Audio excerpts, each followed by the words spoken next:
आप किसी जगह खड़े हो, हाँ जी, किसी जगह खड़े हो, हाँ जी, एक आपके इधर ना एक तोड़ा रखा हुआ है गट्टू का, बिल्कुल, 50 किलो का हाँ जी, तोड़ा रखा हुआ है और वो किसी रस्सी के साथ बांध रखा है, बिल्कुल, रस्सी ढीली छोड़ी हुई है।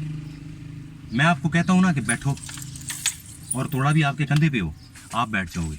बिल्कुल, फिर मैं कहूँगा खड़े हो, खड़े नहीं हो जाएगा। खड़े नहीं हो जाएगा। हाँ, जब आपने गाड़ी को स्टार्ट करना है ना, हाँ जी, गाड़ी को स्टार्ट करना है, मिनट आपके सेकंड आपके पास होंगे 3-4 सेकंड 5 सेकंड।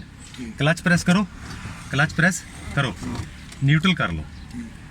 क्लच जब प्रेस करोगे ना तो इसका मतलब है कि आपके कंधों के ऊपर जो वजन था ना वो किसी ने खींच लिया ऊपर, खींच लिया, ठीक है, तो आपको बोला जाएगा खड़े हो जाओ। ठीक, तो गाड़ी जब स्टार्ट करोगे ना क्लच प्रेस करने के बाद, ठीक। तो गाड़ी जल्दी स्टार्ट हो जाएगी। ठीक, उस वक्त जो क्रैंक शाफ्ट होती है ना हमारी, उसके ऊपर लोड सिर्फ और सिर्फ पिस्टन का होगा, गाड़ी आसानी के साथ स्टार्ट हो जाएगी। ठीक, अगर क्लच प्रेस करके ना करे ना, गाड़ी तब भी स्टार्ट हो जाएगी मगर वो थोड़ा सा जोर मांगेगी क्योंकि मांगे। उसके ऊपर वजन पड़ा होगा गियर बॉक्स का। ठीक है, ठीक है, क्लच प्रेस करके करना, हाँ जी, जल्दी कर लेना स्टार्ट।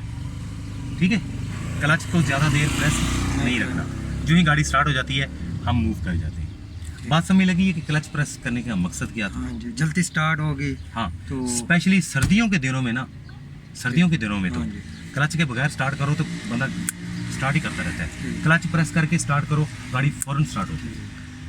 आपने इस बात का ध्यान रखना है कि क्लच को ज़्यादा देर प्रेस नहीं नहीं करना। रखना। ठीक है ना, गाड़ी स्टार्ट करनी है। ठीक हो गया।